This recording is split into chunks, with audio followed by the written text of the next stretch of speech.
നമസ്കാരം സുഹൃത്തുക്കളെ, ഞാനിപ്പോൾ നിൽക്കുന്ന ആവണിഷ്ടം റെയിൽവേ ഗേറ്റിൻ്റെ സമീപമാണ്.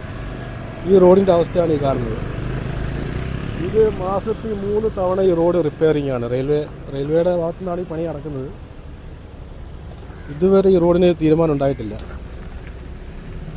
ഇവിടെ വെച്ചാൽ ഇതിലെ കൂടെ നല്ല റോഡല്ലേ, കാണാൻ പറ്റത്തില്ലേ? കപ്പൽ വരെ ഓടി പോകുന്ന റോഡാണ്. അതെ അതെ, നമ്മളിതിനൊക്കെ വന്ന് മറിഞ്ഞു വീഴാനൊക്കെ തുടങ്ങിയിട്ടുണ്ട്. അതെ, പലവട്ടം മറിഞ്ഞു വീഴാനൊക്കെ തുടങ്ങിയിട്ടുണ്ട്. അത് ചെയ്യാൻ പറ്റും. ആർക്കും നമ്മൾ പരാതി പറയാം, ആർക്ക് പറയാനാ? ഓക്കെ, റോഡ് എങ്ങനെയുണ്ട്?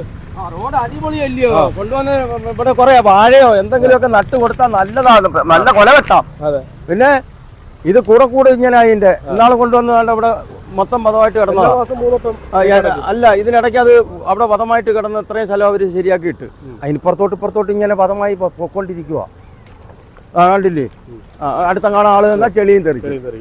അത്ര ശോനീയമായിട്ടാണ് പോയിക്കൊണ്ടിരിക്കുന്നത്. ഇതാര് ഗവനിക്കാനാ? ഇതാരടുത്ത് പറയാനെന്ന് പറഞ്ഞാൽ റെയിൽവേക്കാരുടെ അടുത്ത് പറഞ്ഞാൽ അത് റെയിൽവേയുടെ ഫൗണ്ടറിലാണ് ഇത് കിടക്കുന്നത്. അതുപോലെ തന്നെ അത് നമ്മളെ PWയുടെ ആണ്.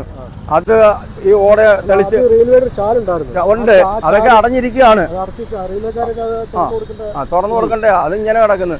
പിന്നെ നേരത്തെ എല്ലാം റെയിൽവേ സ്റ്റേഷൻ്റെ അടുത്ത് അന്നുണ്ട്, അത് നാട്ടുകാരെല്ലാം കൂടെ ഇപ്പോൾ ഓടയെടുത്ത് ആ വെള്ളം പിന്നെ കെട്ടായിരുന്നു അവിടെ. ഇതുപോലെ കിടന്നതാ. അത് പിന്നെ അവിടുത്തെ കടക്കാരോ വീട്ടുകാരോ എല്ലാം കൂടെ ഒക്കെ തെളിച്ച് ഒരുവിധമാക്കി അവിടെ ഇട്ടിട്ടുണ്ട്. അത്ര ഇതായിട്ടാണ് പോകുന്നത്. അധികാരികൾ കണ്ടില്ല കേട്ടില്ല എന്ന് പറഞ്ഞങ്ങ് പോവുകയാണ് വിചാരിച്ചു. അല്ല, ഇതിനൊരു ഇതുമില്ല.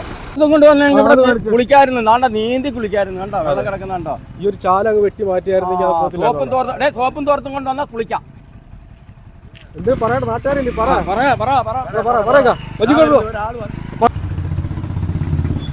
ഈ റോഡിന്റെ അവസ്ഥയെ ഇത് നമ്മൾ ഈ ദുരിതം എന്ന് തീരും പറയാനാന്ന് വെച്ച് കഴിഞ്ഞാല് ഇത് വർഷങ്ങൾ കൊണ്ട് ഇങ്ങനെ കിടപ്പുണ്ട്. അത് തിരിഞ്ഞു നോക്കാൻ അധികാരികൾ ആരും ഇല്ല.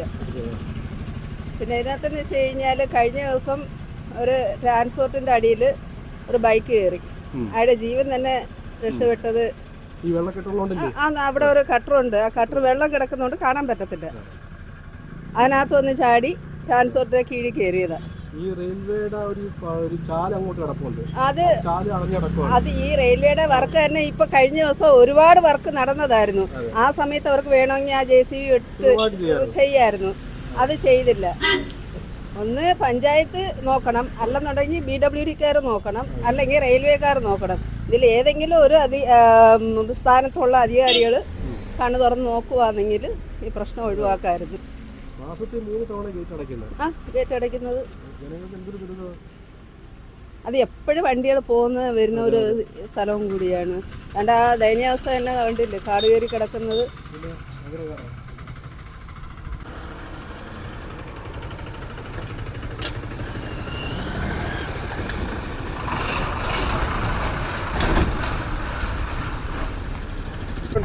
റോഡിനെ കുറിച്ചെന്ന് പറഞ്ഞാൽ എന്നും ഇവിടെ ഗേറ്റ് അടച്ചിട്ട് പണിയാണ്.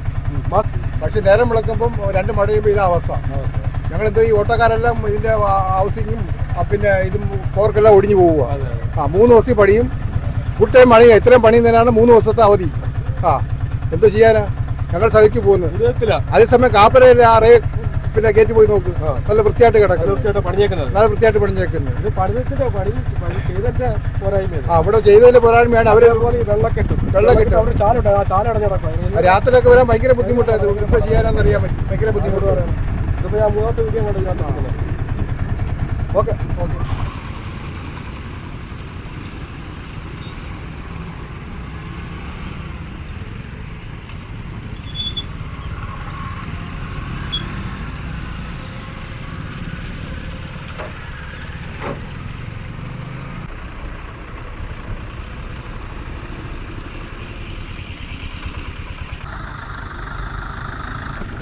എങ്ങനെയുണ്ട് റോഡ്? എങ്ങനെയുണ്ട് റോഡ്?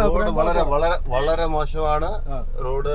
ഇപ്പൊ കണ്ടില്ലേ റെയിൽവേ ട്രാക്കിന്റെ അവസ്ഥ ഉണ്ട്. റെയിൽവേ ട്രാക്കിൽ ഭയങ്കര ബുദ്ധിമുട്ടാണ്. ഇതുപോലെ തന്നെ ഇവിടെ മൊത്തം ഗട്ടർ, അതാണ്ട് വെള്ളം കെട്ടിയിരിക്കുന്നത് നമുക്ക് കാണാൻ സാധിക്കുന്നുണ്ട്. ഈ ഒരു അവസ്ഥയാണ്. നമുക്ക് എന്താ ചെയ്യാൻ പറ്റുന്നത്? നമ്മൾ അനുഭവിക്കാന്ന് മാത്രമേ ഉള്ളൂ. പത്തനാപുരം വരെ പോകണമെന്നുണ്ടെങ്കിൽ വളരെ മോശം. ഗട്ടറിലൊക്കെ ഒന്നും അറിയാതെ പോയ വീടാണ്. നമ്മൾ എന്ത് ചെയ്യാൻ പറ്റുക? ഒന്നും ചെയ്യാൻ പറ്റത്തില്ല. ഓക്കെ.